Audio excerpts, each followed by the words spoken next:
ॐ नमो भगवते वासुदेवाय।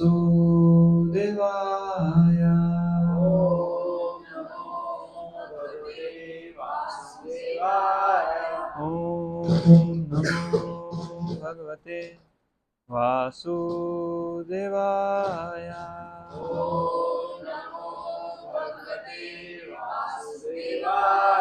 नारायणं नमस्कृत्य नरं चैव नरोत्तमं देवीं सरस्वतीं व्यासं ततो जयमुदीरये। नष्टप्रायेषु भद्रेषु नित्यं भागवत सेवया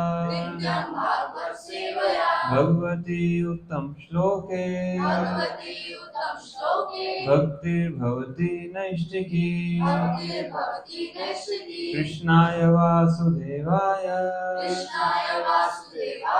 देवकी नंदनाय च नन्दगोपकुमाराय गोविन्दाय नमो नमः। गोविन्दाय नमो नमः।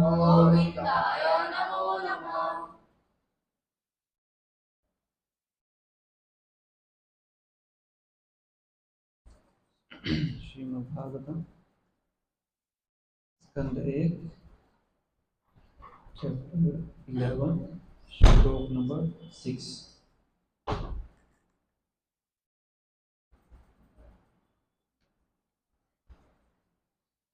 1, 6 to 10 हम डिस्कस करते हैं और जो 6 नंबर है उसको दोहराएंगे।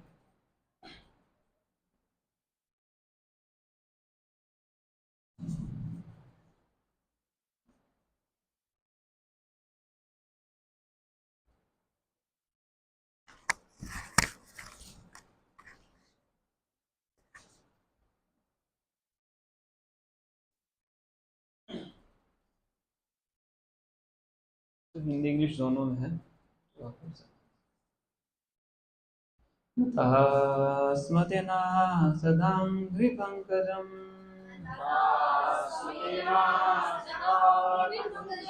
विरिञ्च वैरिञ्च सुरेन्द्रवन्दितं परायणं क्षेमं इहेच्छतां परम् नायत्र काला प्रभवेत् परा प्रभो नता स्मृतिना सदांघ्रिपंकजं विरिञ्च वैरिञ्च सुरेन्द्रवन्दितं परायणं क्षेमम् इच्छतां परम् नायत्र काला प्रभवेत् परा प्रभो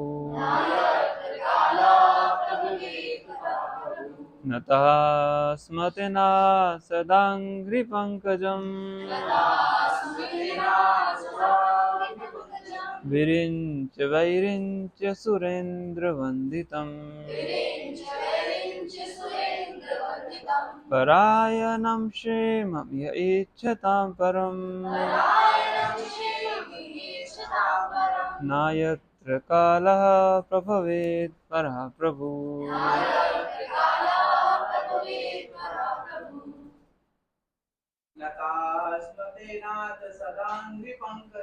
नता स्मृतिना सदांघ्रिपंकजं विरिञ्च वैरिञ्च सुरेन्द्रवन्दितं परायणं क्षेम। उनको बोलो दूसरा स्पीकर लेंगे।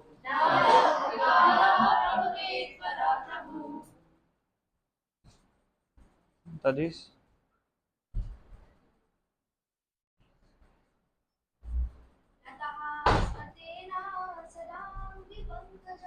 नता स्मृतिना सदांघ्रिपंकजं वीरिञ्च वैरिञ्च सुरेन्द्रवन्दितम् परायणं क्षेममिह इच्छतां परम् नायत्र काला प्रभवेत् करः प्रभु।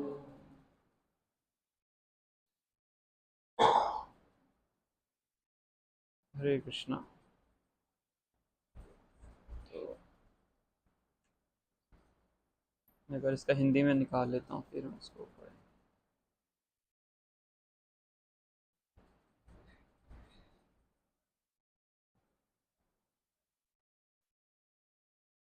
Just a second.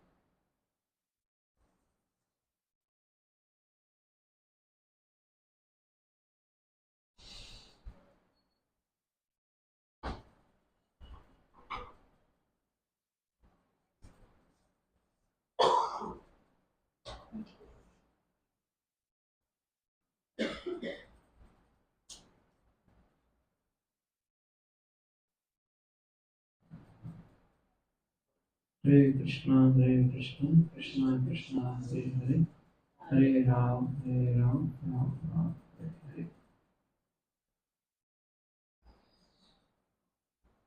शब्दार्थ अनुवाद एवं तात्पर्य श्री प्रभुपाद जी के द्वारा श्री प्रभुपाद की।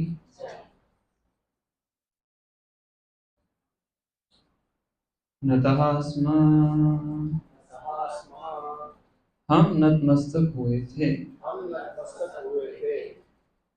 ते आपके समक्ष, नाथ हे भगवान, सदा सदैव अंघ्रि पंकजम चरण कमल विरिंच ब्रह्मा प्रथम जीव वैरिंच ब्रह्मा के पुत्र यथा सनत तथा सनातन सुर इंद्र स्वर्ग का राजा वंदितम पूजित परायणम सर्वोपरि क्षेमम कुशल कल्याण इह इस जीवन में इच्छता इच्छा करने वाला परम सर्वोच्च ना कभी नहीं यत्र जहाँ कालः प्रबल काल प्रभवे अपना प्रभाव डाल सकता है, परहा दिव्य प्रभु परमेश्वर। नागरिकों ने कहा, हे भगवान, आप ब्रह्मा, चारों कुमार तथा स्वर्ग के राजा जैसे समस्त देवताओं द्वारा भी पूजित हैं। आप उन लोगों के परम आश्रय हैं जो जीवन का सर्वोच्च लाभ उठाने के लिए इच्छुक हैं। आप परम दिव्य भगवान हैं और प्रबल काल भी आप पर अपना प्रभाव नहीं दिखा सकता। तात्पर्य ध्यान से सुनिए।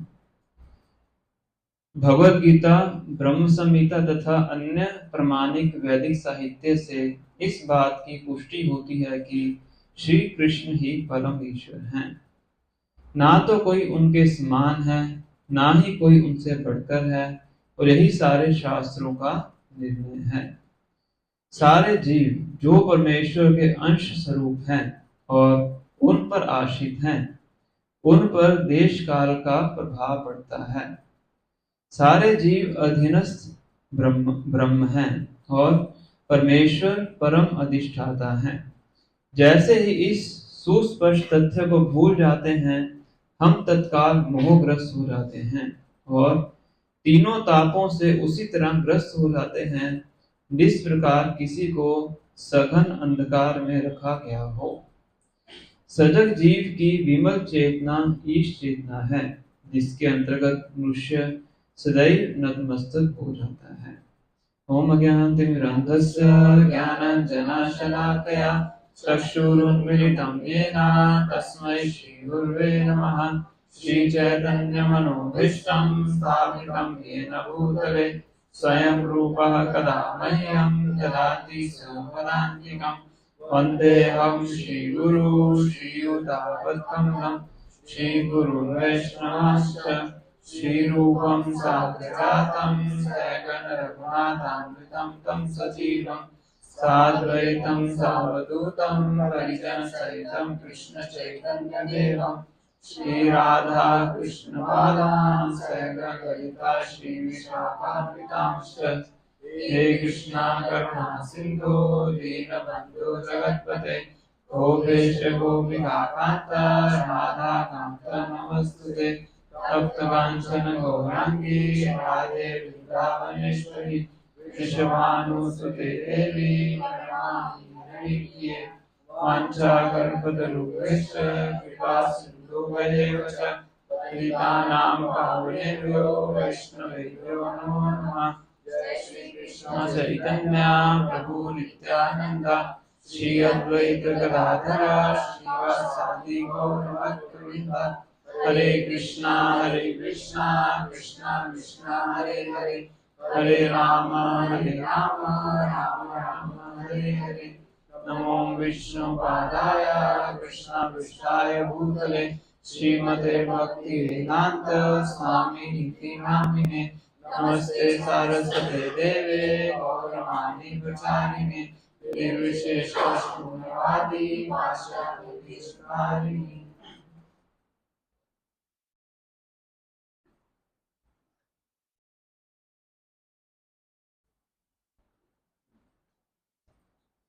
हरे कृष्ण। आप सबका स्वागत है आज की कक्षा में। तो अभी हम जो चर्चा कर रहे हैं श्रीमद्भागवतम फर्स्ट कैंटो चैप्टर 11 श्लोक नंबर 6 टू श्लोक नंबर 10। तो इन 5 श्लोकों में जो द्वारका के निवासी हैं वो भगवान श्री कृष्ण का गुणगान कर रहे हैं। तो जो हम प्रसंग पढ़ रहे थे, हम ये प्रसंग पढ़ रहे थे कि भगवान हस्तिनापुर से कहाँ जा रहे हैं, द्वारका जा रहे हैं और द्वारका में प्रवेश कर चुके हैं।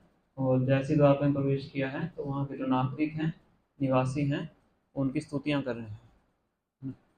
और ये जो श्लोक हम पढ़ेंगे 5, इनमें द्वारका के निवासियों की स्तुतियाँ हैं। तो जो हमने अभी श्लोक पढ़ा है श्लोक नंबर 6, इसमें वो क्या कह रहे हैं, जब भी भगवान की स्तुति की जाती है सबसे पहले उनकी जो पोजीशन है उसके बारे में बताया जाता है ना, कि जब तक आप किसी व्यक्ति की पोजीशन को नहीं समझते तब तक आप उसको रिस्पेक्ट नहीं कर सकते हैं। जैसे मान लीजिए घर के अंदर पिताजी हैं, अगर बच्चा पिताजी की पोजीशन को ही समझता नहीं है, पिताजी को दोस्त मानता है, कैसे रिस्पेक्ट करें। सबसे पहले पोजीशन क्लियर होनी चाहिए, ये वो पिताजी हैं, मैं उनका बच्चा हूँ, तो मेरा कर्तव्य क्या है, पिताजी की बात को मानना।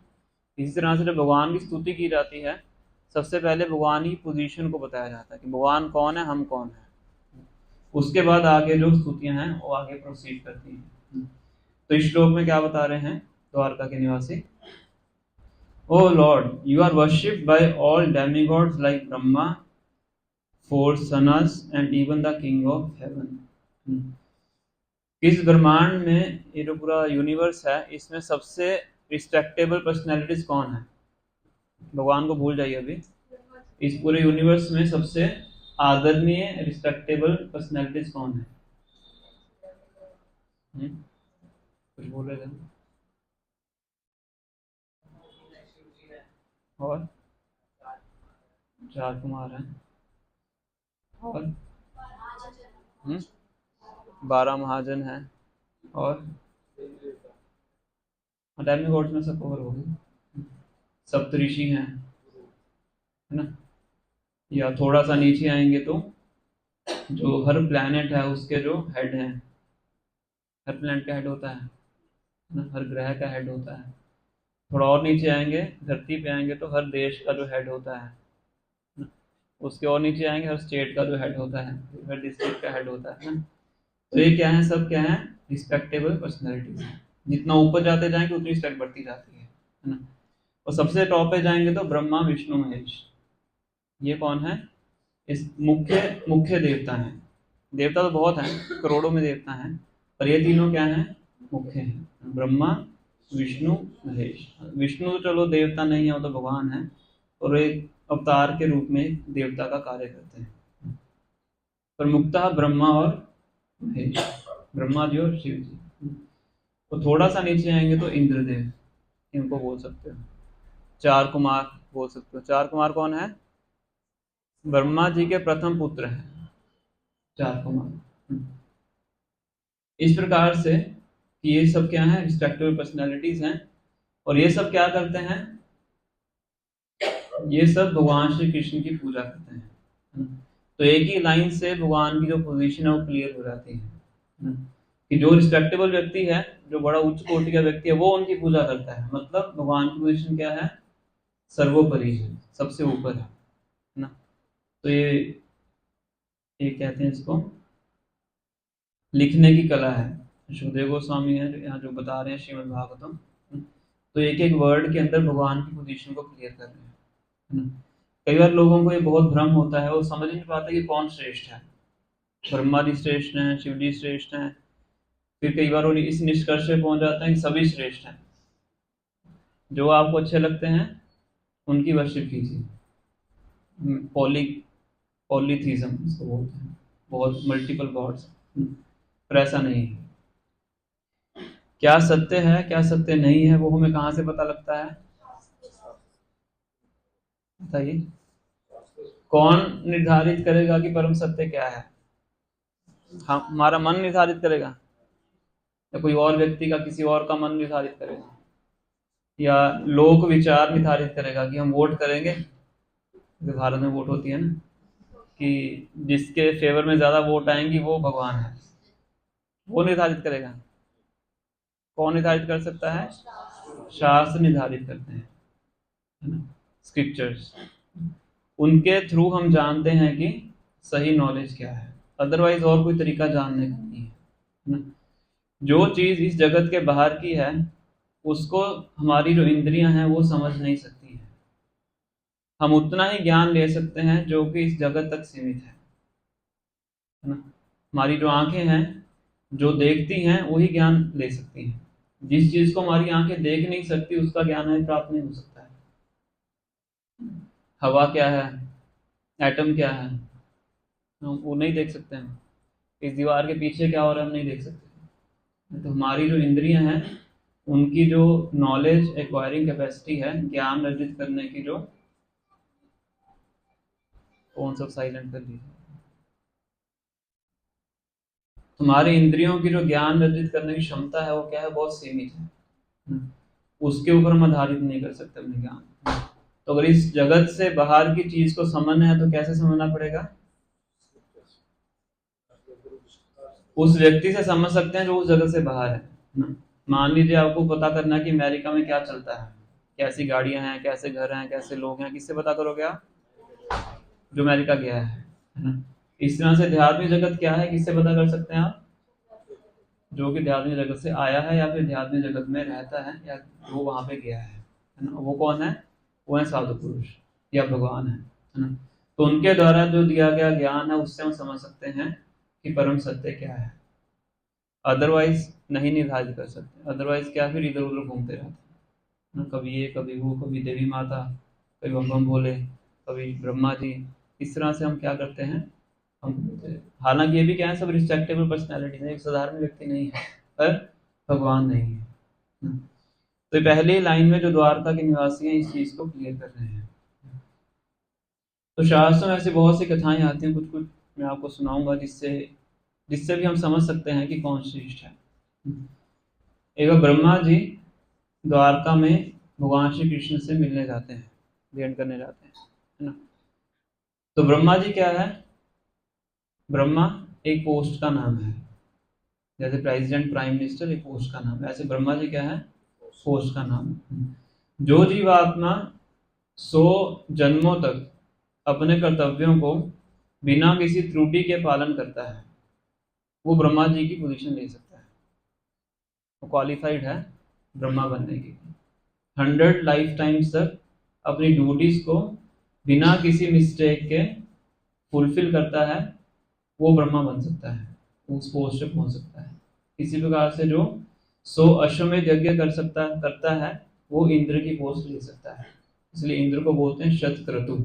शत मतलब 100, क्रतु मतलब यज्ञ। जिसने 100 यज्ञ किए हैं उसका क्या कहते हैं उसको, कैंडिडेट्स की लिस्ट में नाम आ जाता है कि जब भी इंद्र की पोस्ट खाली होगी इस जीवात्मा को इंद्र बना देंगे। पर कई बार क्या होता है कि जब ये जीवात्माएं बड़ी बड़ी पोस्ट ले लेती हैं पर उस चीज को कई बार भूल जाती हैं, क्योंकि वहां पे ऐश्वर्य बहुत प्राप्त होता है ना। ब्रह्मा जी का बहुत बड़ा ऐश्वर्य है। बताया जाता है कि ब्रह्मा जी का जो शरीर है पूरा इंटेलिजेंस से बना है। प्रभुपाद जी बोलते थे Brahma is the first chief engineer of this universe. कौन है सबसे पहले इंजीनियर, कौन है? ब्रह्मा जी हैं। उन्होंने सब कुछ बनाया है ना। तो कई बार ब्रह्मा जी को भी ये लग जाता है कि मैं ही सर्वश्रेष्ठ हूँ। तो ब्रह्मा जी द्वारका में जाते हैं और जिस यूनिवर्स का जितना बड़ा साइज होता है उतने ब्रह्मा जी के सर होते हैं, है ना। जितनी बड़ी ऑर्गेनाइजेशन होती है उतने ज्यादा सर चाहिए होते हैं, उतने ज्यादा ब्रेन चाहिए, उतने ज्यादा लोग चाहिए उसको चलाने के लिए। तो जितना बड़ा ब्रह्मांड होता है उतने ज्यादा ब्रह्मा जी के सर होते हैं। तो हमारा जो यूनिवर्स है उसमें ब्रह्मा जी के कितने सर हैं? 4। सबने टीवी में देखा होगा, ऐसे नहीं पढ़ा है। तो हमारे यूनिवर्स के जो ब्रह्मा जी हैं उनके 4 सर हैं, तो उनको बोलते हैं चतुर्मुख ब्रह्मा, 4 मुख वाले ब्रह्मा। तो ये चतुर्मुख ब्रह्मा द्वारका में जाते हैं कि मैं द्वारकाधीश से भेंट करके आता हूँ। तो वहां पहुंचते हैं, द्वार पर रोक देते हैं, है ना। अब किसी व्यक्ति की ईगो सबसे ज्यादा कब हर्ट होती है? जब गार्ड उसको रोक देता है ना। अगर कोई बहुत बड़ा व्यक्ति हो, जितना बड़ा व्यक्ति अपने आप को समझता है उतनी ज्यादा ईगो हर्ट होती है कि इसने, छोटे से व्यक्ति ने मुझे अंदर जाने से रोक दिया। तो द्वारपाल कहता है कि आप वेट कीजिए, मैं भगवान से पूछ के आता हूँ, द्वारकाधीश से पूछ के आता हूँ कि अंदर आना क्या नहीं आना। तो गार्ड जाते हैं अंदर, जो द्वारपाल होते हैं, भगवान से पूछते हैं। अब भगवान को सब पता है किसी के मन में क्या चल रहा है, उनको पता था ब्रह्मा जी के मन में क्या चल रहा है। तो भगवान सही टाइम पे सही कार्य करते हैं। तो भगवान कहते हैं कि उनसे पूछ के हो कौन से ब्रह्मांड के ब्रह्मा हैं। एक लाइन में भगवान सब कार्य करते हैं। तो द्वारपाल जाता है, उनसे कहते हैं कि आप बताइए कौन से ब्रह्मांड के ब्रह्मा जी हैं। कहते हैं कौन से ब्रह्मांड का मतलब क्या है, ब्रह्मा जी तो एक ही हैं। बोलो मैं आया हूँ, ब्रह्मा आया हूँ, कौन से ब्रह्मांड का मतलब क्या है और कौन सा ब्रह्मांड है। तो द्वारपाल जाता है, भगवान कहते हैं ठीक है उनको अंदर आने दो। तो ब्रह्मा जी अंदर जाते हैं। तो भगवान तब तक क्या करते हैं, जितने ब्रह्मांड होते हैं सबके ब्रह्मा जी को इनवाइट कर लेते हैं। तो वहां भी ब्रह्मा जी आते हैं, किसी के 10 सर हैं, किसी के 100 सर हैं, किसी के लाख सर हैं, किसी के करोड़ सर हैं। मैंने बताया था ना, जितना बड़ा यूनिवर्स होता है उतने ज्यादा ब्रह्मा जी के सर होते हैं। तो जो चतुर्मुख ब्रह्मा होते हैं, हमारे मार्ग के जो ब्रह्मा होते हैं, वो सब देखते हैं कहाँ कहाँ से आ रहे हैं मेरे से बड़े बड़े साइज के, उतना बड़ा साइज ही होता है ब्रह्मा जी का। तो उन सब के आगे बताया जाता है कि ब्रह्मा जी बिल्कुल एक मक्खी की तरह लगते हैं, हमारे ब्रह्मांड के ब्रह्मा जी। तो इस चीज को देख के उनको पता लग जाता है कि सच में मैं ही अकेला ब्रह्मा नहीं हूँ, और भी ब्रह्मांड हैं, और सब ब्रह्मांड में ब्रह्मा जी हैं, मुझसे भी श्रेष्ठ हैं। और कृष्ण कौन है? परम पुरुषोत्तम भगवान है। और यही ब्रह्मा जी हैं जो ब्रह्म संहिता लिखते हैं, जिसके प्रभुपाद यहाँ पे उद्धृत कर रहे हैं। ईश्वरः परमः कृष्ण सच्चिदानंद विग्रह अनादिरादिर गोविंद सर्व कारण कारण। ये परम ईश्वर कौन है? कृष्ण है। ईश्वर परमः कृष्ण सच्चित आनंद विग्रह, उनका रूप कैसा है? सच्चित और आनंद, शाश्वत है, ज्ञानमय है और पूर्ण आनंद है। अनादिर आदिर गोविंदा सर्व कारण कारण, उनका कोई आदि नहीं है और वो सबके आदि है। उनका कोई बिगनिंग नहीं है और वो सबके बिगनिंग है। और सभी कारणों के कारण कौन है? भगवान श्री कृष्ण है। तो इससे हम इस लीला से हम समझते हैं कि जो भगवान श्री कृष्ण ब्रह्मा जी के भी आराध्य है। ये जो लीला है ये चैतन्य चेतावनी में इसका वर्णन किया गया है। एक और लीला आती है ब्रह्म मोहन लीला। वो सब हम कितने भक्तों को पता है ब्रह्म मोहन लीला? बहुत कम डिवोटीज को पता है नहीं। कृष्णा बुक में जो ब्रह्म मोहन लीला आती है ना, तो ध्यान से सुनिएगा, बहुत बार बता चुके हैं। ये जानना बहुत जरूरी है, ये लीला बहुत महत्वपूर्ण है। और जो मध्य संप्रदाय में इस लीला को मानते नहीं है। क्यों नहीं मानते हैं, किसको पता है? जो मध्य संप्रदाय है ना, मतलब बेसिकली हमारे संप्रदाय से पहले जो रूट्स हैं मध्वाचार्य। मध्वाचार्य कौन से संप्रदाय में आते हैं? गौड़िया तो बाद में चैतन्य महाप्रभु की बात बनता है ना। नहीं, कौन सा वैष्णव संप्रदाय है?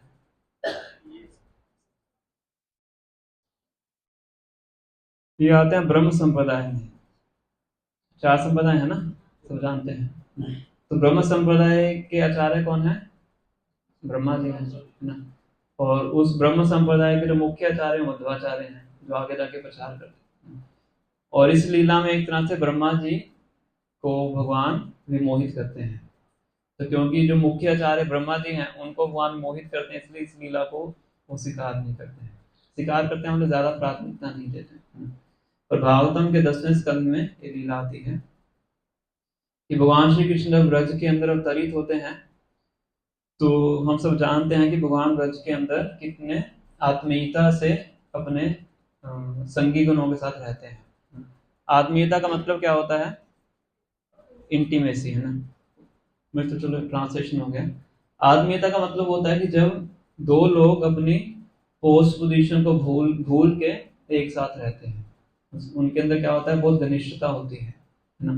अब भगवान जब अपने भक्तों के साथ रहते हैं, खास करके ब्रज के अंदर, तो अपनी पोस्ट पोजीशन को पूरा वो भूल जाते हैं। जो भगवान की योग माया है सब भुला देती है। भगवान के संगी गणों को भी भुला देती है, भगवान को ही भुला देती है। भगवान भूल जाते हैं कि मैं भगवान हूँ। शोधा माता ग्वाला भूल जाते हैं ये भगवान है। वो क्या समझते हैं कि ये कौन है? ये हमारी तरह ही है।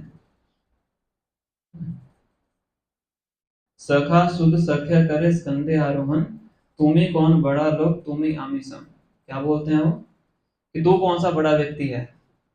तुम्हें कौन बड़ा लोग तुम्हें आमिसम, हम दोनों क्या हैं? एक समान है ना। माता मोरी पुत्र भावे करे न प्रसन्न, अति दीनहीन करे लालन पालन। जो माता है मुझे क्या समझती है? पुत्र भाव में क्या समझती है? तो बड़ा दीनहीन है, मतलब छोटा सा बच्चा है, इसको खाना खाने को नहीं देंगे तो कमजोर हो जाएगा। दीनहीन ज्ञाने करे लालन पालन, तो मुझे बड़ा दीनहीन समझ के क्या करती है? लालन पालन करती है। तो ब्रज के अंदर ऐसा होता है। तो एक बार क्या होता है, भगवान जो ब्रज के अंदर गाय चराने जाते हैं, तो खेल खेल में अगासुर नाम के एक असुर का वध कर देते हैं, जो कि एक सांप के रूप में आता है। तो सब उनके मुख के अंदर घुस जाते हैं। भगवान अपना साइज बड़ा करके उसके पेट को फाड़ के बाहर आते हैं।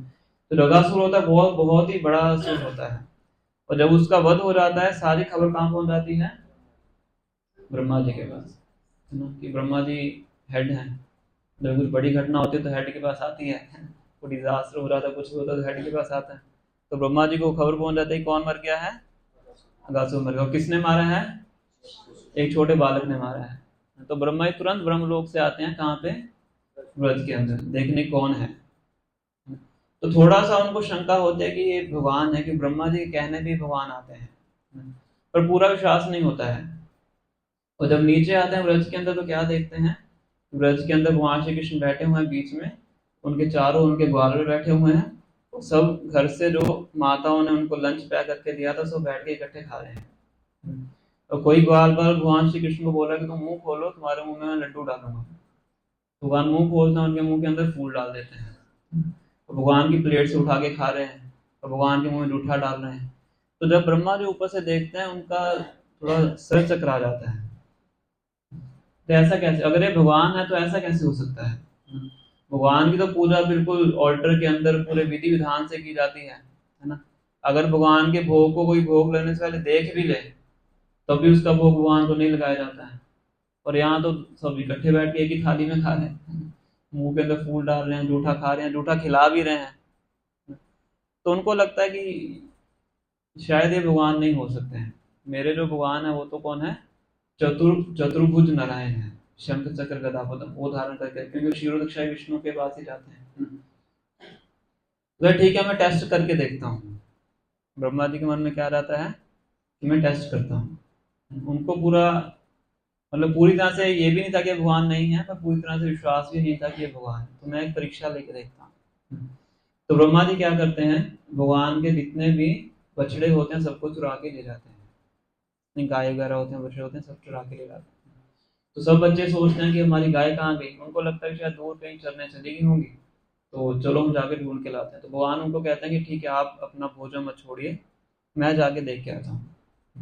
तो भगवान के एक हाथ के अंदर दही और चावल होते हैं जो बैठ के खा रहे होते हैं, तो उसी उसी तरह से उठ के चले जाते हैं। तो जाके देखते हैं, सब गुफाओं वगैरह में देखते हैं, जंगलों में देखते हैं, तो कहीं उनको बछड़े अपने प्राप्त नहीं होते।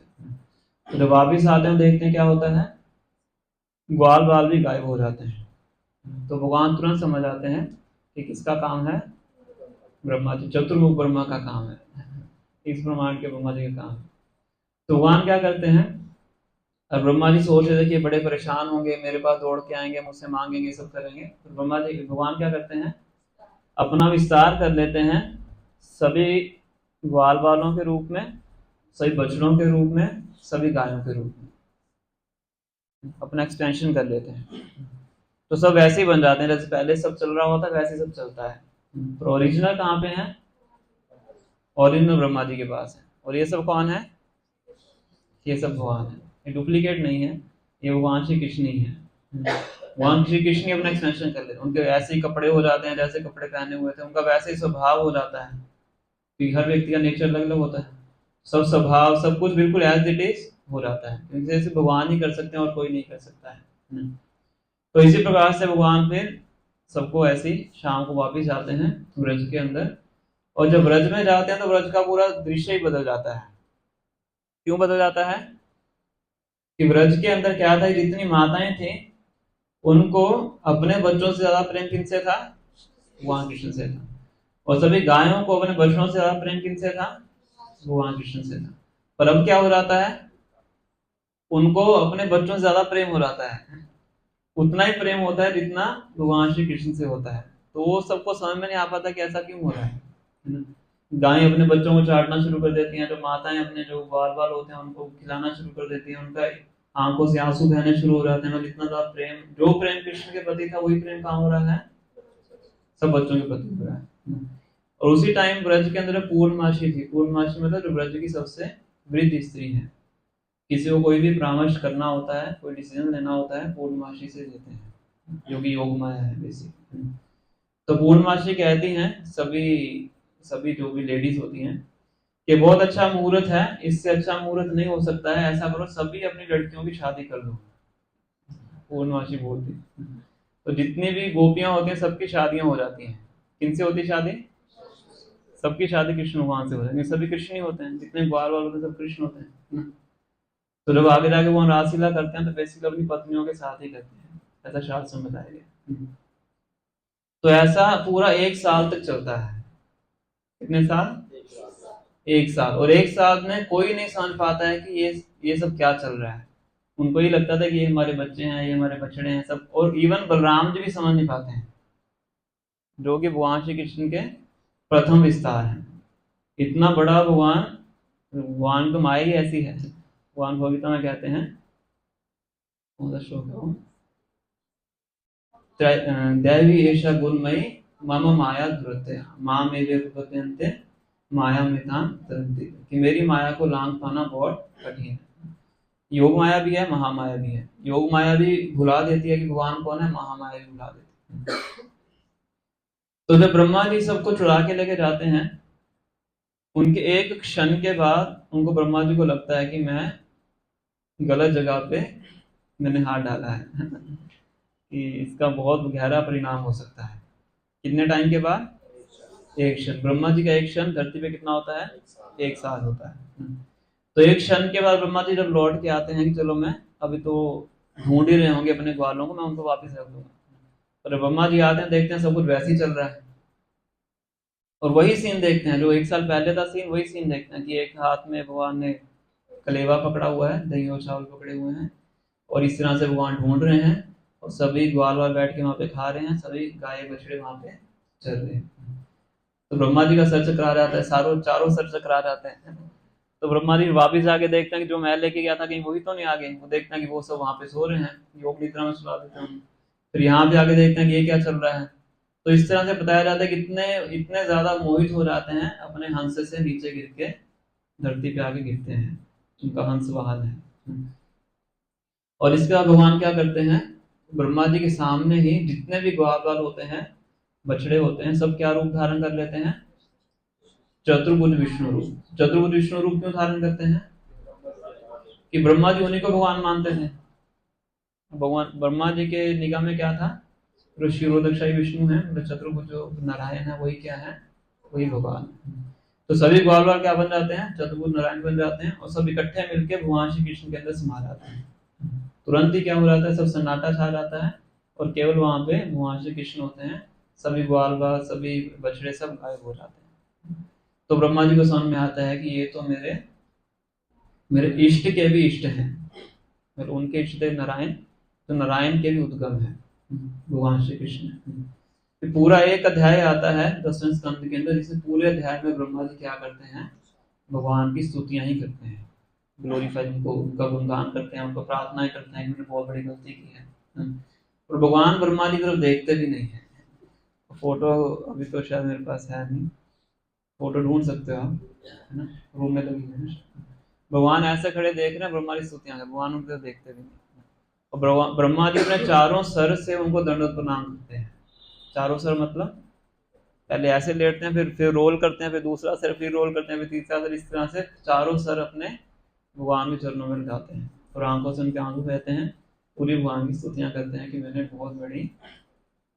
से बहुत बड़ी गलती हो गई। क्यों गलती हो गई, कि जो भगवान और भक्तों को दूर लेके जाता है उसको भगवान कभी क्षमा नहीं करते हैं। कोई भगवान के प्रति अपराध करता है, भगवान को क्षमा कर देते हैं। जो इंद्र थे, उन्होंने भगवान के प्रति अपराध किया था, गोवर्धन लीला हम सब जानते हैं।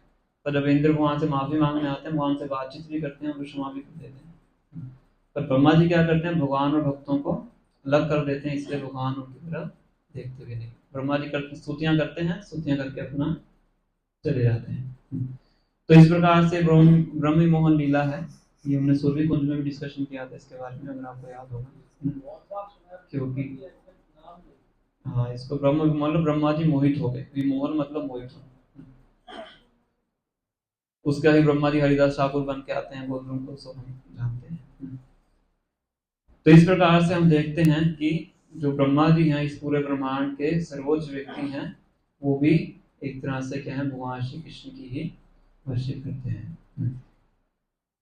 फिर यहाँ पे नाम आया है चतुर कुमारों का। ब्रह्मा जी के 4 पुत्र थे, 4 कुमार। शुरू में बताया जाता है कि जो 4 कुमार थे वो भक्त नहीं थे। वो क्या थे, इम्पर्सनलिस्ट थे, निराकारवादी थे, है ना। इम्पर्सनलिस्ट उनको बोलते हैं जो कि ये मानते हैं कि परम सत्य क्या है, निराकार है, या फिर आप बोल सकते हैं ब्रह्म ज्योति में लीन होना चाहते हैं, उनको बोलते हैं इम्पर्सनलिस्ट। ब्रह्मवादी बोल सकते हैं, मायावादी नहीं थे पर ब्रह्मवादी थे। पर एक बार क्या होता है, ये 4 कुमार वैकुंठ लोक के पास से गुजर रहे होते हैं। वैकुंठ के पास से जा रहे होते हैं, तो वैकुंठ में कौन रहते हैं, भगवान विष्णु रहते हैं, ना। वैकुंठ, वैकुंठ शब्द का अर्थ है जहाँ पे किसी प्रकार की कुंठा नहीं है, किसी प्रकार की टेंशन नहीं है, एंजाइटी नहीं है, उसको बोलते हैं वैकुंठ। भगवान का भी एक नाम है वैकुंठ, वैकुंठ नाथ भी बोलते हैं उनको। तो वैकुंठ के पास से गुजर रहे होते हैं, तो क्या होता है, उनके नासिका के अंदर भगवान के चरणों में पड़ी हुई तुलसी की सुगंध जाती है। तुलसी है ना, तुलसी बताया जाता है कि जो मॉर्निंग टाइम होता है उसमें तुलसी के प्लांट से बहुत अच्छी फ्रेग्रेंस आती है। अदरवाइज आप देखेंगे तुलसी में कोई फ्रेग्रेंस नहीं होती है। तुलसी का जो फूल होता है उसमें फ्रेग्रेंस नहीं होती बाकी बाकी प्लांट्स के कंपेरेटिव, पर सुबह के टाइम तुलसी के अंदर से फ्रेग्रेंस आती है। और तुलसी महारानी सबसे ज्यादा प्रसन्न होती है जब उनको भगवान के चरणों में अर्पित किया जाता है, और भगवान भी प्रसन्न होते हैं जब उनके चरणों में तुलसी को अर्पित किया जाता है। एक श्लोक आता है, तुलसी दल मात्रे न जलस्य चुलुकेन वा विक्रीणितम स्वम आत्मानं भक्तेभ्यो भक्तवत्सला। तो इसमें बताया गया है कि अगर कोई भगवान के चरणों में एक तुलसी का पत्ता रख देता है, तुलसी तल मात्र एक तुलसी का पत्ता है ना, जलस्य चुलुकेन वा, चुल्लू भर पानी बोलते हैं ना, चुल्लू भर पानी जितना पाप के अंजलि में आ जाए ना। तो अगर ये कोई चीज भी भगवान को ऑफर कर देता है तो भगवान अपने आप को उस भक्त के प्रति विक्रीणितम मतलब बेच देते हैं। मतलब इतना भगवान प्रसन्न हो जाते हैं जब तुलसी को कोई उनके चरणों में रखता है। वैकुंठ के पास से 4 कुमार जा रहे थे तो भगवान के चरणों में जो तुलसी पड़ी हुई थी, उस तुलसी की जो सुगंध है वो 4 कुमारों के नासिका में प्रवेश करती है। क्या प्रवेश करती है? सिर्फ तुलसी की सुगंध प्रवेश करती है। बताया जाता है कि केवल इस तुलसी की सुगंध को सूंघने से ही उनका जो निराकार ब्रह्म के प्रति आकर्षण होता है वो खत्म हो जाता है। और किसके प्रति आकर्षण हो जाता है? भगवान के साकार रूप के प्रति आकर्षण हो जाता है। तो वो सुंदर श्लोक है, चाहो तो हम उसको दोहरा भी सकते हैं।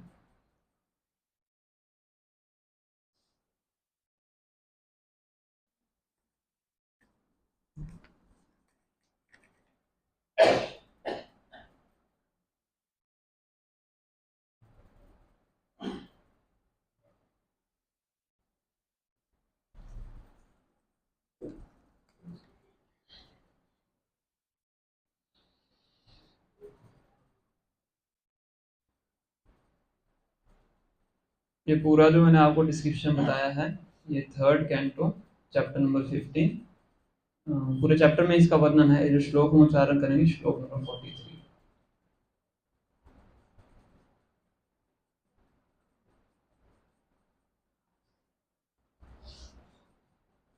हिंदी में भी है, संस्कृत में भी और इंग्लिश में भी है। तस्यारविंद नयनस्य पदारविंद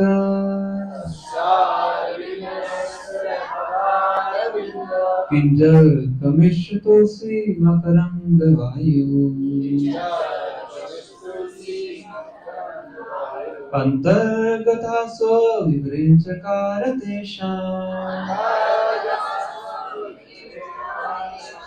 संक्षोभमक्षदृशामपि चित्ततन्वो तस्य अरविंद नयनस्य। अरविंद नयन कौन है? अरविंद किसको बोलते हैं? कमल को। अरविंद नयन मतलब जिसके कमल जैसे नयन है। किनके यहाँ कमल जैसे नयन?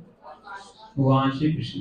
हमारी आंखें छोटी छोटी होती है ना यहाँ तक, भगवान की आंखें यहाँ तक होती हैं कमल की पंखुड़ी की तरह, इसलिए उनको बोलते हैं अरविंद नयन। पंकज नाभ बोलते हैं। पुंडरीक आक्षम, ये वर्ड सुना होगा आपने। आक्षम मतलब आंखें, पुंडरीक मतलब कमल, ऐसी अरविंद नयन। तस्य अरविंद नयनस्य पदारविंद, पदारविंद मतलब चरण कमल, पद मतलब चरण, अरविंद मतलब कमल। किंजल मिश्र तुलसी मकरंद वायु, तो भगवान के पदारविंद चरण कमलों में पड़ी हुई तुलसी जिसके अंदर चंदन में मिश्रित था, उसकी जो वायु मतलब उसकी जो सुगंध है कहाँ प्रवेश करती है? 4 कुमारों के नासिका में, अंतर्गत उनके अंदर जाती है। मैं पूरा इसका ट्रांसलेशन करते हैं। When the breeze carrying the aroma of tulsi leaves from the toes of the lotus seed of personality of Godhead enter the nostrils of those sages, they experience a change both in body and in mind, even though they were attached to the impersonal Brahma understanding. Hindi में पढ़ता हूं मैं। जब भगवान के चरण कमलों में पड़ी हुई तुलसी की सुगंध वाली वायु उनकी नासिकाओं में प्रवेश करती है, तो उनका चित्त और तन मतलब उनका मन और शरीर दोनों में विकार आता है। हालांकि उनका जो चित्त था निराकार ब्रह्म के प्रति आसक्त था। मतलब केवल भगवान के चरणों में पड़ी हुई तुलसी की सुगंध को सूंघने से क्या हो जाते हैं? भगवान के भक्त बन जाते हैं। तो जा तो लेते सीधा, फिर क्या कर लेते हैं? लेफ्ट टर्न ले लेते हैं, तो वैकुंठ में प्रवेश करते हैं। और वैकुंठ में प्रवेश करते हैं किनसे भेंट होती है उनकी? जय और विजय से। आगे का पास्ट हम सब जानते हैं कि वो उनको अंदर जाने से रोक देते हैं। मैंने बताया ना, जब कोई गार्ड अंदर जाने से रोक देता है सबसे ज्यादा ईगो तब हर्ट होती है। तो 4 कुमारों को गुस्सा आ जाता है कि वैकुंठ के अंदर आपको किस चीज का भय है। बात भी सही है। वैकुंठ में आपको किस चीज का भय है कि आप किसी को अंदर जाने से रोक रहे हैं, है ना? पर ये सब पीछे पूरे पास टाइम के पीछे भगवान की इच्छा होती है। तो फिर उन दोनों को कहते थे कि आपको वैकुंठ में रहने के लायक नहीं है, आप दोनों ने आसुरिक आसुरिक कार्य किया है, तो आप असुर बन जाएंगे। तो सब जब ये दोनों के बीच में वार्तालाप चल रहा होता है, भगवान लक्ष्मी देवी के साथ बाहर आते हैं।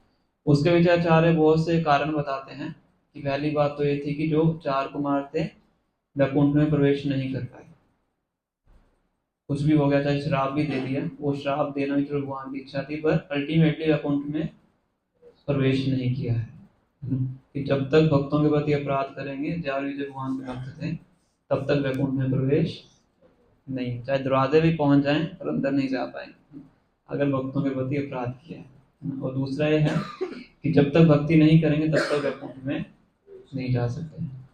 बहुत से इसमें कारण बताते हैं जो आचार्य हैं।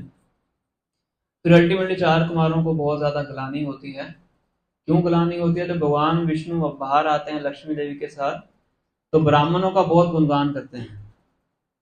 भगवान विष्णु का प्रणाम मंत्र क्या है, इसको पता है? पहले हाथ खड़ा कीजिएगा फिर बताइए।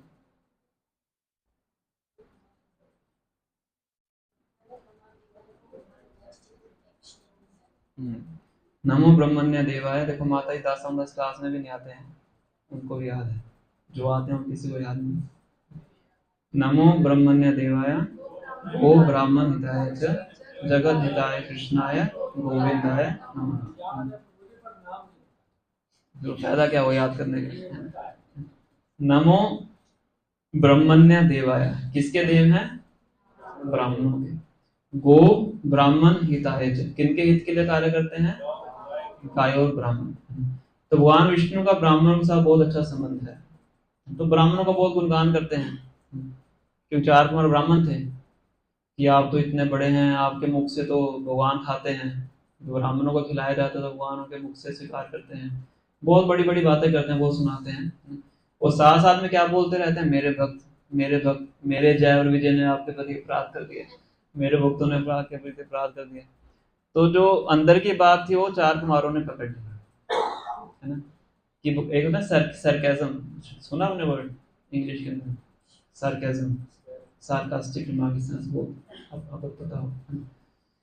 उसका मतलब ये होता है कि बोल कुछ और रहे हैं और बोलना कुछ और चाहते हैं, और वो दोगलापन इस तरह से बोल सकते हैं।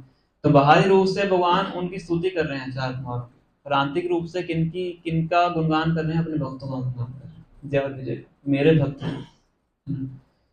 तो भगवान ये भी कहते हैं कि इन्होंने अपराध किया है तो उसकी पूरी जिम्मेवारी मैं लेता हूँ, मुझे दंड दीजिए। मतलब भगवान उनके प्रति इतनी आत्मीयता दिखाते हैं, तो 4 कुमारों को लगता है कि ये तो हमने बहुत बड़ी गलती कर दी है ना? हमें भगवान पराया बोल रहे हैं और इनको अपना बोल रहे हैं, तो संबंध किनके साथ गहरा हुआ? जय विजय के साथ। तो कहते हैं कोई कोई अपराध नहीं, कोई वो नहीं है, कोई श्राप नहीं, हमने कोई श्राप जो हमने दिया उसको वापस लेते हैं, कोई श्राप नहीं है, कोई श्राप नहीं सुना, सब जो हमने बोला उसको वापस लेते हैं। भगवान कहते नहीं, अब तो जो बोल दिया वो बोल दिया। तो फिर उनको ऑप्शन दिया जाता है कि आप चाहे 7 जन्मों तक भक्त बन के रह सकते हो नीचे, या 3 जन्मों तक असुर बन के रह सकते हो। तो कहते हैं हम 3 जन्मों तक असुर बनने के लिए स्वीकार करते हैं। फिर नागशिन्नकशु बनते हैं, रावण कुंभकर्ण बनते हैं, और शिशुपाल और गंधर्व। पूरी लीला इसके बाद में आती है, इसी चैप्टर के अंदर है। तो कहने का मतलब क्या है कि जो 4 कुमार हैं वो भी भगवान के चरणों में पड़ी हुई तुलसी की सुगंध को प्राप्त करके ही भक्त बनते हैं। फिर इसके बाद वो नंदशेष के पास जाते हैं, उनसे भागवतम सुनते हैं, फिर भक्त बनते हैं। अभी तक भक्त नहीं थे, अभी तक तो एक तरह से ब्रह्मवादी थे। फिर जाएंगे भागवतम सुनेंगे किससे? अनंत शेष, उनसे भागवतम सुनेंगे, फिर भगवान के भक्त बनते हैं। इसी प्रकार से इंद्रदेव के बारे में सब जानते हैं, गोवर्धन लीला हम सबको पता है। तो ये जो लीला है मैंने क्यों बताई है आपको, कि इन लीलाओं से पता लगता है कि परम पुरुषोत्तम भगवान कौन है ना? ये एक लाइन आप देखिए जो द्वारका के निवासी बोल रहे हैं, है ना? You are worshipped by all demigods like Brahma, 4 Kumaras and even the King of Heaven। Indradev के साथ तो बहुत सी लीलाएं हैं भगवान की, एक बार एक असुर होते हैं, भौमासुर थे शायद, तो जो देवताओं का काफी सामान चुरा के ले आते हैं। अदिति माता जो कि देवताओं की माता है, उनका कुंडल उठा के ले आते हैं, इंद्रदेव का छाता उठा के ले आते हैं, है ना। क्यों लाते हैं? ऐसा नहीं उनके पास कुंडल नहीं थे, एक तरह से डिसरिस्पेक्ट करने के लिए लाते हैं। देखो तुम्हारी माता के कुंडल हम लेके आ गए, अगर हिम्मत है तो वापस लेके दिखाओ। ये असुरों का भाव होता है। तो इंद्रदेव भगवान श्री कृष्ण के पास आते हैं, द्वारका में कुछ कीजिए, तो बड़ा देवताओं के प्रति बहुत डिसरिस्पेक्टफुल बिहेवियर है। तो वहां सत्यभामा के साथ जाते हैं, गरुड़ पे बैठ के, पूरी उसमें लीला आती है 10वें स्कंद के अंदर, उसको हरा के तो वापस लेके देवताओं के लोक में जाते हैं, उनको इंद्रदेव को वापस कर छाता दे देते हैं, देवताओं माता की कुंडल दे देते हैं, तो बड़े प्रसन्न होते हैं, बहुत भगवान की स्तुतियां करते हैं, सब कुछ अच्छे से हो जाता है। भगवान गरुड़ पे बैठ के वापस आ रहे होते हैं, सत्यभामा को क्या अच्छा लगता है? पारिजात फ्लावर। देवलोक के अंदर, वो सिर्फ देवलोक के अंदर ही पाया जाता है, पारिजात का तो वृक्ष धरती पे नहीं होता है। तो सत्यभामा कहते हैं कि आपने एक बार रुक्मणी को ये गिफ्ट में दिया था, पारिजात का एक फूल, तो उसको आपने फूल दिया था, मुझे क्या चाहिए? मुझे पूरा पेड़ ही चाहिए। तो भगवान क्या करते हैं? पूरा पेड़ पारिजात का उखाड़ लेते हैं, गरुड़ के पीछे रख लेते हैं। जब इंद्र के पास खबर पहुंचती है, तो वही इंद्र जो पहले इतनी स्तुतियां कर रहे थे, अब क्या करते हैं? आके भगवान का युद्ध करते हैं कि ये देवताओं की संपत्ति है, इसको आप नीचे नहीं ले जा सकते, है ना। तो फिर युद्ध तो क्या क्या करना था, भगवान से हारते ही हैं। फिर आचार्यगण इसके पीछे कारण बताते हैं कि इंद्र को तो पता था हारेंगे ही, पर इंद्र क्यों करते हैं, क्यों युद्ध करते हैं? क्योंकि अगर युद्ध नहीं करूंगा तो फिर मेरा घर में रहना मुश्किल हो जाएगा ना, जो मेरी पत्नी है वो मुझे बोलेगी। अब हार गया तो बोल सकता हूँ कि देखो मैंने प्रयास किया था, मैं हार गया। तो इसके बाद भी भगवान पारिजात को लेके जाते हैं। ऐसे ही इंद्र के साथ तो बहुत सी लीलाएं आती हैं, ये गोवर्धन लीला हम सब जानते हैं, और भी बहुत सी लीलाएं हैं। और शिव जी के साथ भी हम देखते हैं, जब बानासुर के साथ भगवान युद्ध करते हैं, तो बानासुर की मदद करने के लिए कौन आते हैं? शिव जी आते हैं ना। तो शिव जी और भगवान श्री कृष्ण का उस टाइम पे युद्ध होता है। भगवान नारायण ज्वर नाम का अस्त्र छोड़ते हैं, और शिव जी शिव ज्वर नाम का अस्त्र छोड़ते हैं, तो दोनों अस्त्रों में युद्ध होता है। फिर बाद में शिव जी भी हार मान के वहां से चले जाते हैं, क्योंकि बानासुर शिव जी के भक्त थे। इसी प्रकार से रावण किन के भक्त थे? शिव जी के भक्त। और रावण को मारने से पहले भगवान शिव जी की पूजा क्यों करते हैं?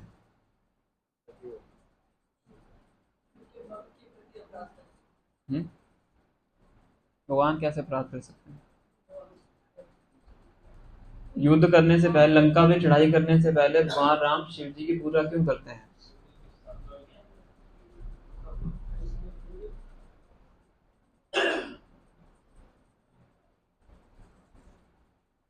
इसके पीछे बहुत बड़ी कंट्रोवर्सी रहती है।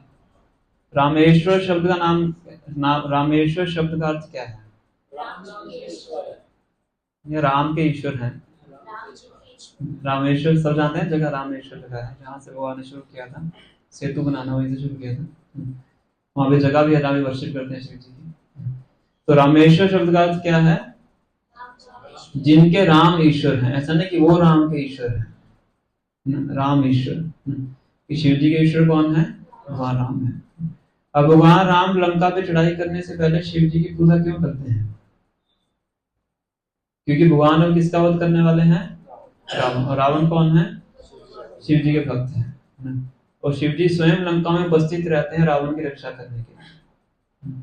तो भगवान शिव जी की वर्शिप करते हैं इसलिए कि वो आपके भक्त को मारने जा रहा हूँ, और भगवान को अपने भक्तों की पूजा करना अच्छा लगता है। भगवान नारद मुनि की पूजा भी करते हैं जो द्वारका में आते हैं। भगवान सुदामा की वर्शिप भी करते हैं। इसका लेने सुदामा भगवान हो गए और भगवान श्री कृष्ण भगवान नहीं है, या नारद मुनि भगवान हो गए और भगवान श्री कृष्ण भगवान नहीं। उसी प्रकार से भगवान शिव जी की वर्शिप भी करते हैं, इसलिए कि वाव के जो भक्त हैं रावण, उनका वध करने में जा रहा हूँ। रावण का वध करते हैं भगवान शिव जी, आगे बीच में हस्तक्षेप नहीं करते, है ना। तो इन सब इंसिडेंट से, इन सब लीलाओं से हम समझ सकते हैं कि परम पुरुषोत्तम भगवान कौन है। शास्त्रों में तो अन्य अन्य जगहों पे अन्य श्लोक भी आते हैं, वो भी हम बता सकते हैं, रूपाली तात्पर्य में इसका पूरा वर्णन करते हैं, पर लीलाओं को समझना थोड़ा हमारे लिए आसान होता है, इसलिए मैंने आपको कुछ चुनिंदा जो लीलाएं हैं शास्त्रों में से वो वर्णित की हैं, जिससे हम समझ सकते हैं कि जो परम ईश्वर कौन है, श्री कृष्ण है। तो आगे द्वारका के निवासी बोलते हैं, You are the supreme transcendental Lord, and inevitable time cannot exert its influence upon you. आप परम ईश्वर हैं। ट्रांसीडेंटल शब्द का अर्थ होता है फिर प्रकृति के तीनों गुणों से परे है।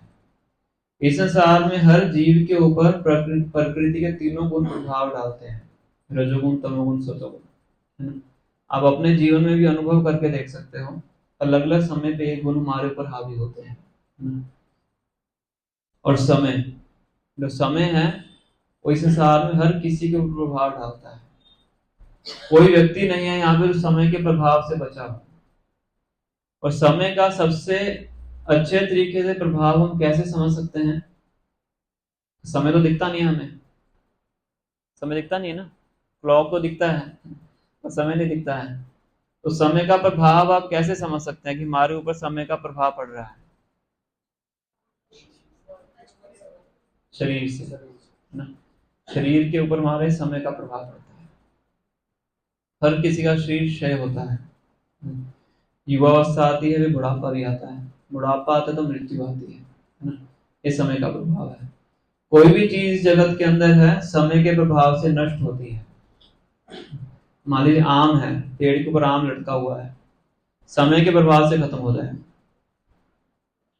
एक दिन लटका रहेगा, एक दिन गिर जाएगा, पक्के गिरने के बाद भी नीचे पड़ा रहेगा, धीरे धीरे फिर वो डिके होना शुरू हो जाएगा। हर चीज के ऊपर क्या पड़ता है? समय का प्रभाव पड़ता है। पर भगवान के ऊपर समय का प्रभाव नहीं पड़ता है। जब भगवान कुरुक्षेत्र की युद्ध भूमि में थे तो कितने वर्ष की आयु थी उनकी इस संसार के अंदर? 125 साल तो रहे थे यहाँ पे, लगभग 90 के आसपास थे। पर भगवान का जो दिव्य शरीर था वो कैसा था? 16 वर्ष की आयु, किशोर अवस्था, नव यौवनम, अद्वैतम अच्युतम अनादि अनंत रूपम आद्यम पुराण पुरुषम नव यौवनम। भगवान की बॉडी कैसे है? नव, जब युवावस्था शुरू होती है, तब एक व्यक्ति की जो ब्यूटी है वो चरम सीमा पे होती है, उसको बोलते हैं नव यौवन, लगभग 16 वर्ष की आयु। तो भगवान की आयु इतने वर्ष ही रहती है, और राधा रानी की आयु बताया जाता है 14 वर्ष के आसपास, इतनी आयु रहती है, इससे आगे नहीं बढ़ती है। तो सभी वहां पे वीर योद्धा थे, सब बूढ़े, कोई भीष्म बूढ़े हो चुके थे, द्रोणाचार्य बूढ़े हो चुके थे, पर भगवान कैसे थे? बिल्कुल नवयौवन, क्योंकि उनके ऊपर समय का प्रभाव नहीं पड़ता है।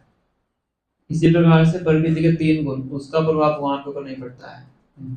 एक बार नर नारायण ऋषि, जो कि भगवान के ही अवतार हैं, नर और नारायण, एक अर्जुन के हैं और एक भगवान श्री कृष्ण के हैं, नर और नारायण दोनों हैं। तो बद्री का आश्रम सब जानते हैं, कितने भक्त गए हैं बद्री का आश्रम? बद्रीनाथ मतलब बद्री का आश्रम एक ही बात है। तो बद्री का आश्रम में अभी भी बताया जाता है कि नर नारायण ऋषि तपस्या कर रहे हैं, तो वहां पे आश्रम में गए हो गया। तो जब कोई भी तपस्या करता है तो कौन इनसिक्योर होते हैं? इंद्र इनसिक्योर होते हैं। हमने बताया था कि जो 100 यज्ञ कर लेता है वो इंद्र बन सकता है, तो ज्यादा यज्ञ करता है तो इंद्र को लगता है कि इसका यज्ञ बंद करने चाहिए। तो इंद्र क्या करते हैं? स्वर्गलोक में से कामदेव को और कुछ अप्सराओं को भेज देते हैं कि जाओ उनकी तपस्या को भंग करके आओ। किसी की तपस्या को भंग करना तो ये अच्छा अस्त्र होता है, जैसे विश्वामित्र मुनि की तपस्या को भंग किया था। किन्होंने किया था? मेनका, पहले मेनका आई थी, बाद में रंभा आई थी। तो कामदेव आते हैं, अप्सराएं आती हैं ना, और कामदेव क्या करते हैं? पूरा वातावरण ऐसा कर देते हैं जिससे व्यक्ति पूरा मोहित हो जाए। जब अपने बाण छोड़ते हैं, अप्सराएं नृत्य करना शुरू कर देती हैं, कुछ फर्क ही नहीं पड़ता नर नारायण ऋषि ना।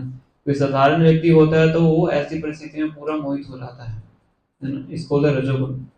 जो रजोगुण जब हावी हो जाता है व्यक्ति के ऊपर तो सब भूल जाता है। और जो भगवान है वो क्या है? तीनों गुणों के ऊपर है। तो भगवान क्या करते हैं? भगवान अपनी समाधि से बाहर आते हैं तो अपने शरीर से और अप्सराएं उत्पन्न कर देते हैं। तो बताया जाता है कि जो अप्सराएं भगवान उत्पन्न करते हैं उनके सामने जो स्वर्ग से अप्सराएं थी वो कैसी लग रही थी? यहाँ पे लिखा शी मंकी। शी मंकी मतलब बंदरियों की तरह लग रही थी। तो भगवान उसको कामदेव को और इंद्र को बोलते हैं कि ये अप्सराएं ले जाओ, ये हमारी तरफ से आपके लिए गिफ्ट है। और उन अप्सराओं में सबसे श्रेष्ठ कौन थी? उर्वशी।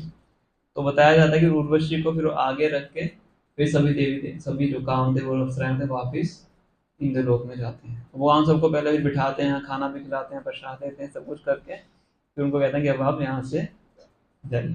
तो मतलब भगवान के ऊपर ये सब चीजें, प्रकृति के तीनों गुण, ये कोई भी प्रभाव नहीं डाल सकता। भगवान प्रकृति के तीनों गुणों से परे हैं, दिव्य है। तो पहला श्लोक था जिसमें हमने शुरुआत में चर्चा किया था। इस श्लोक के अंदर द्वारका के निवासी भगवान की स्थिति, भगवान की पोजीशन का वर्णन कर रहे हैं। तो हमने कुछ लीलाओं से भगवान की क्या पोजीशन है उसको हमने समझने का प्रयास किया है। तो अभी मैं यही स्टॉप करेंगे। किसी का कोई प्रश्न है, कोई जिज्ञासा है तो आप पूछ सकते हैं।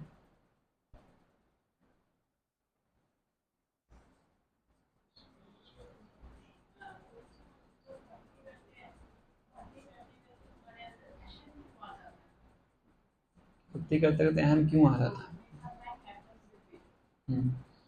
सबके साथ ही होता है, सिर्फ आपके साथ नहीं है, क्योंकि अभी हम पूरी तरह से शुद्ध नहीं हुए हैं। हमारा अभी प्रोसेसिंग चल रही है। कुछ मात्रा में शुद्ध हुए हैं जिस मात्रा में भक्ति की है, पर पूर्ण रूप से शुद्ध नहीं हुए हैं। और जब हम भक्ति करते हैं तो एक तरह से हम जनरल क्राउड से अलग हो जाते हैं।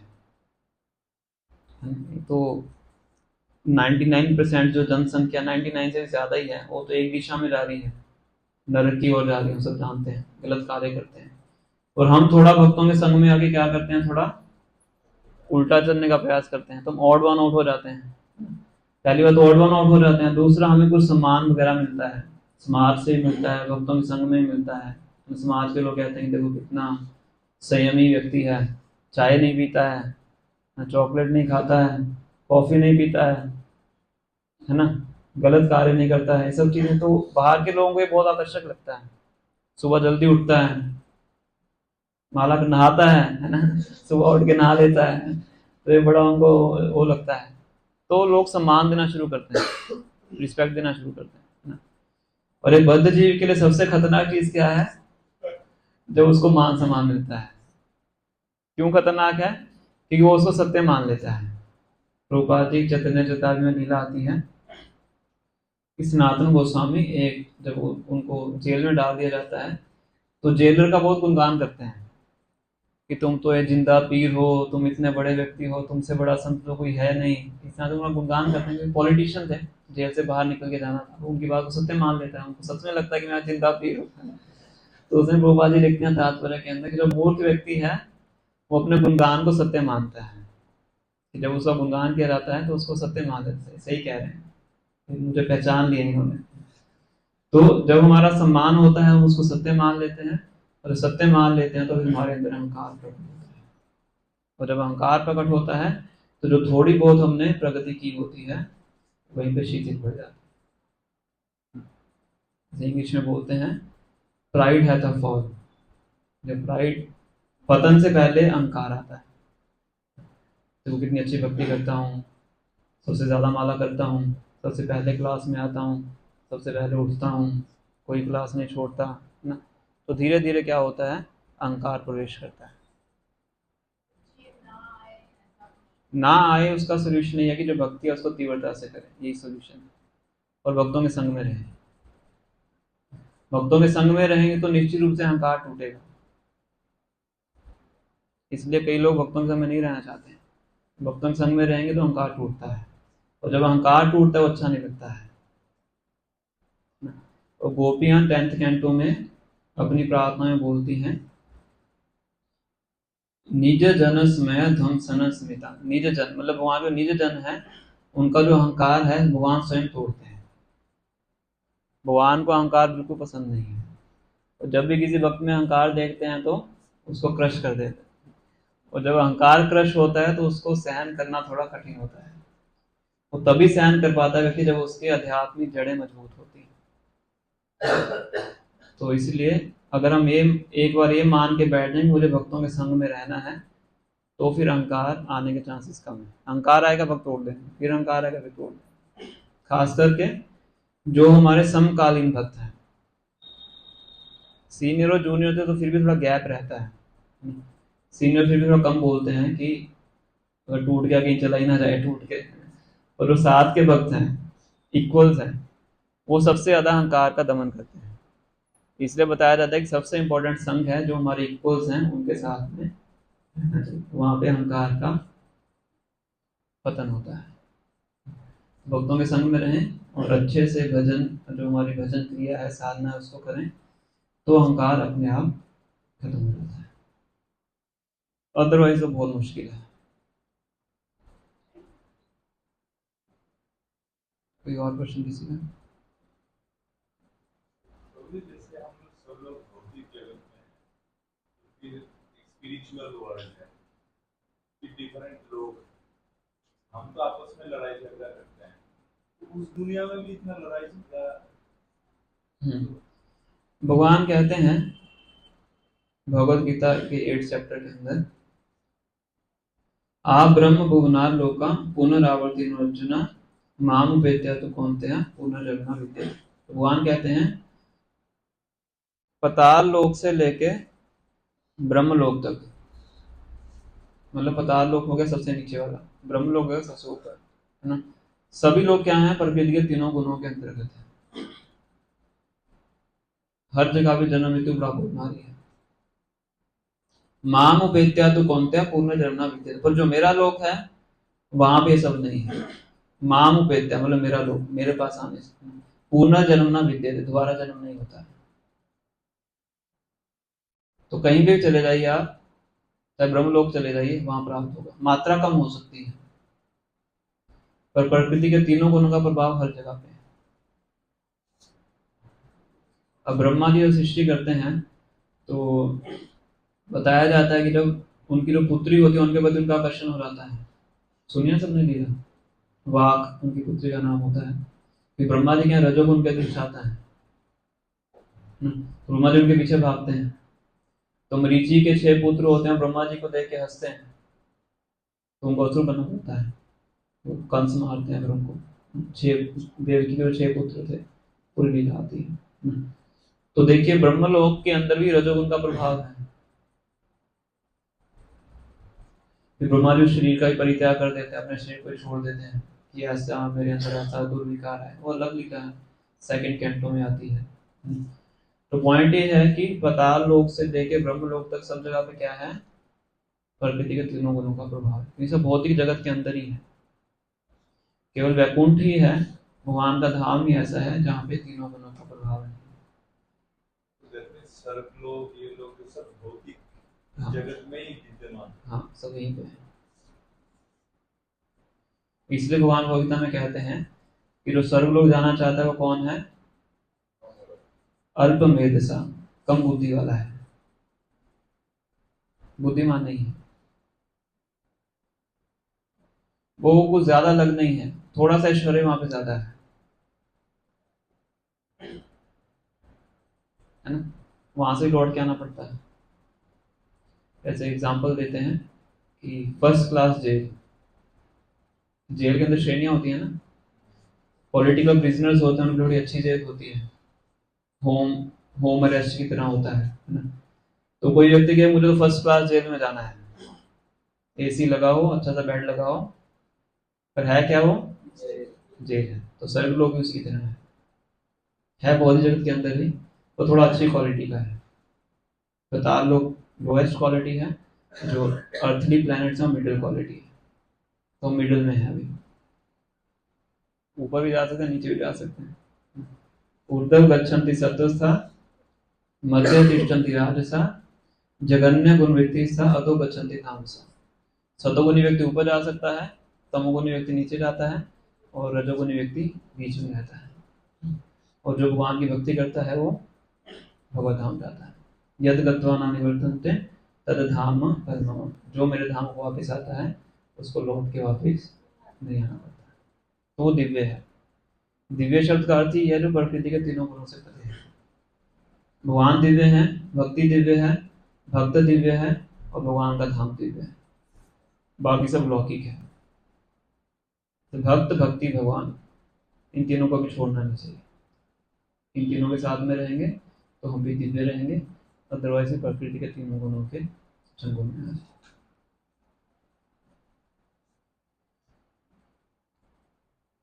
प्रश्न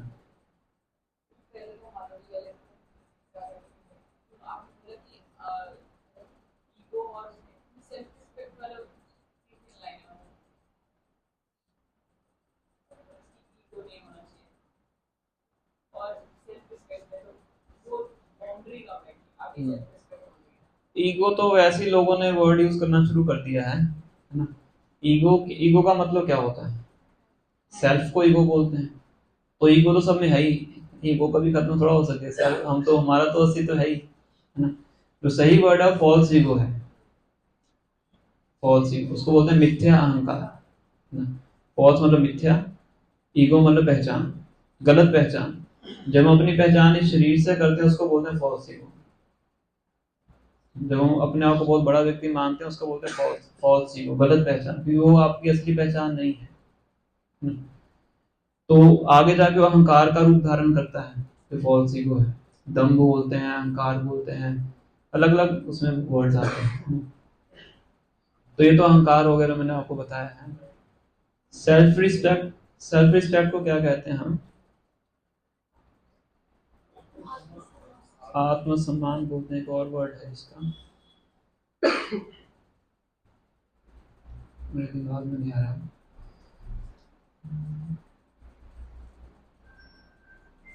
एनीवेज अभी मेरे दिमाग में नहीं आ रहा है।